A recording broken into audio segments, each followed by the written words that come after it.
Hiya, it's NEET Intel. As you guys know, or should know, I'm pretty much winding the project down, whatever NEET Intel is. It's really on an ongoing basis, just going to be the YouTube live streams and occasional posts on X.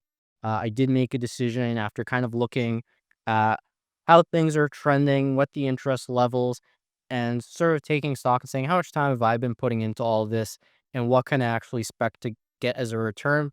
It's been a fun hobby. I will continue to be around, but as I was pretty much preparing you guys for most of this year, I will be stepping back a fair amount, and you can expect a lot less, sort of produced videos from me going onwards. And I thought I should be honest and direct about that rather than sort of leave people hanging. So there was an announcement over on Patreon. I did decide to just altogether get rid of the tiers, etc. But there is something that's happening specific to YouTube that I'm seeing going on that I want to talk about. And as far as, producing these videos and making visuals, I don't know. Some of you guys have like attention deficit order. And if there's nothing on screen, you sort of instantly tune out. So maybe I'll have to put, something to babysit you. So out of Minecraft or Lord knows what, but maybe I won't care and just put a black screen. But this is kind of an important thing that I feel like I should, in addition to posts on X, tell you guys about. So have been seeing over the past few weeks some people on X posting about there's been this news that YouTube will now be really like laying off a lot of people and implementing AI on like every tier of its organization in terms of how it manages youtube.com as a website, a database, etc. Now I'm very much a pro AI guy. You guys know that. I don't think it's going to revolutionize society, but I think having a problem with YouTube in 2025 is really similar to people who had issues with like Adobe Photoshop when that thing came out, whether it was the late 80s, early 90s, I don't know. But, painters were offended by the existence of Adobe Photoshop. This sort of nonsense. But I don't think, AI is going to magically transform society, and you can expect some bumps in the road. And it does seem like what's happening right now is AI is being allowed to just terminate YouTube channels point blank. And yeah, that's probably not a good thing. And when I first saw this, my honest initial reaction, it was like a YouTube gaming channel. It's like, I don't give a fuck, man. Like, there's so many people who make YouTube videos that are just like, I'm playing a Super Mario. Fuck off. How many videos do we need in the universe? How much storage? I'm not a big fan of Google, obviously, but why does YouTube need to store 50 billion, Google bytes of everyone playing the same fucking Super Mario? So I was just like, whatever. And some of the posts that I saw in the last week or so, the last few days, most of these guys are also like gaming YouTube channels. And again, it's like I don't care. It's not a big deal to me. But what sort of changes I'm noticing they're not even bothering to fight back. And I'm like, "Oh, I probably need to talk about this."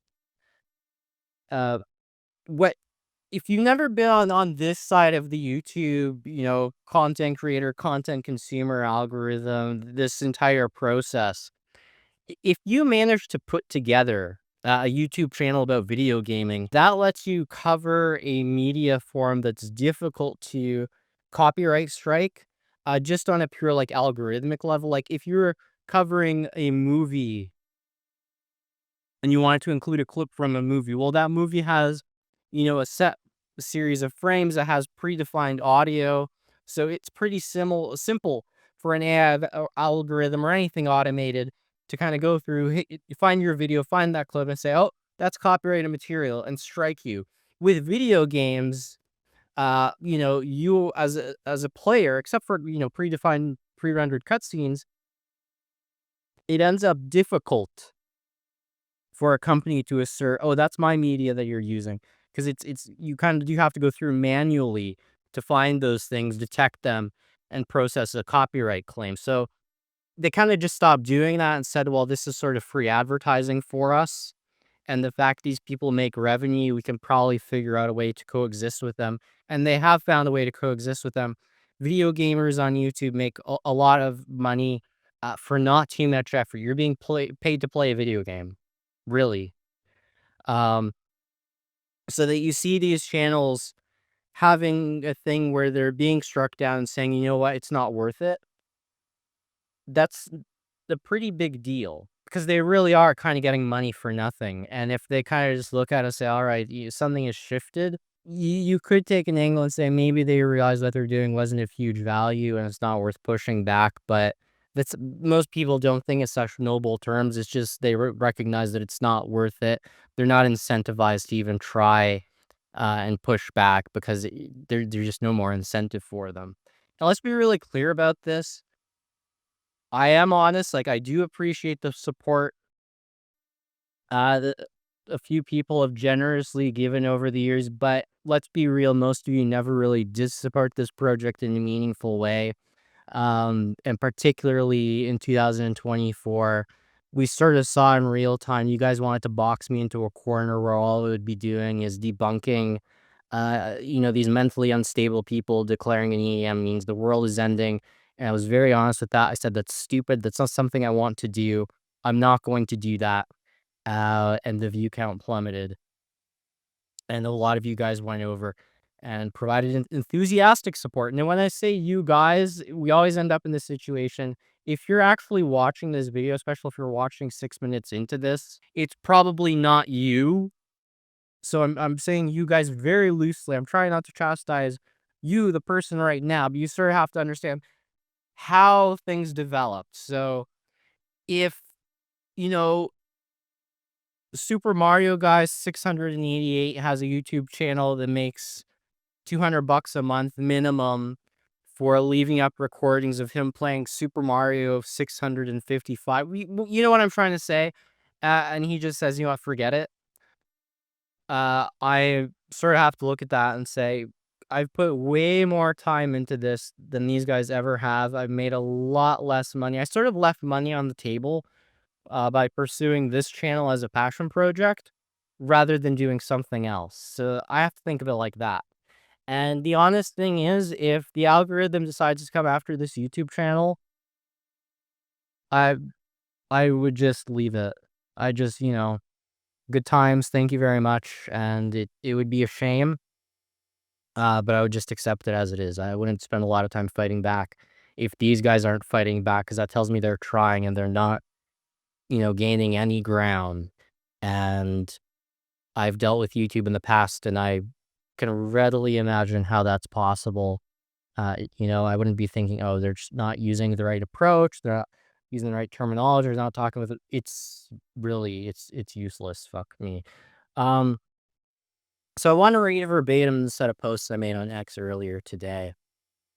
Uh, quote, there are many YouTube channels which are being taken down by YouTube's new AI systems. These are established channels which presumably made decent revenue and would stand to continue to make decent revenue were they to push back to continue. That they aren't is telling. From horrible experiences in detailing with you, sorry, from horrible experiences in dealing with YouTube in the past and seeing the reaction of other accounts with more at stake, throwing the towel in means I would come at it from the same position. I would not put a ton of effort into it to try and reinstate my account if it was terminated.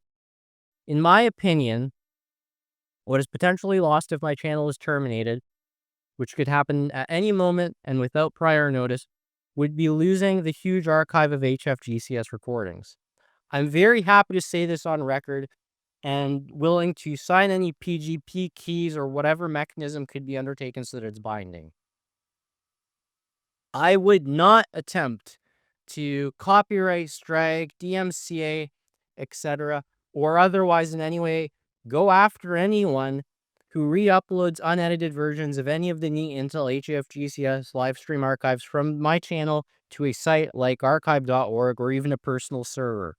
Edited versions would be case by case depending on what editing you're doing, but as long as, 1, there's no false attribution, 2, you provide the courtesy of clearly attributing me, and 3, any charge/paywall for access to an archive if hosted on a private server, are priced within reason so as to offset any custodial expenses such as hosting fees. I wouldn't see anything that would apparently need remedy, and then I wouldn't go after you. And this is the important part. I'm not going to undertake this myself. I've put a lot of time into all this, but if this channel ended up terminated, I take it as a cue from the universe. Archiving should be entirely doable even without my direct involvement, but if there is something you need from me, most likely happy to assist. I'm just not going to lead such an effort. A little bit of paraphrasing there, but end quote. So, guys, archiving this stuff is not hard. YouTube dash DLP, YTDLP is pretty simple over on GitHub. I don't super understand GitHub. I have a GitHub. I don't really get it. Using, command line rather than, something with the GUI. I understand that can be intimidating, but one of the nice things about AI is it's very happy to walk you through this. I mean, when you guys reply to like posts, not necessarily, I don't see it too much with my account, but I'll see other people reply to posts on other accounts where they'll have something that they've written about, and someone will reply and say, Grok, please explain this like I'm 12. It's like, man, the post is already in simple English. Like, why are you doing that? Why don't you ask? What AI is really good at, actually, is if you were to say to it, here's an entire book, explain this to me as if I'm at, I graduated with a master's degree. Explain this as if I'm a graduate student. Or if you just went through undergrad. Explain this as if I'm an undergrad. Explain this as if I'm a high school graduate. Explain this to me as if I'm a 45-year-old. Whatever you happen to be, actually ask it to explain on your level. Like, don't do this overly facile explain to like I'm 5. You're not 5 years old.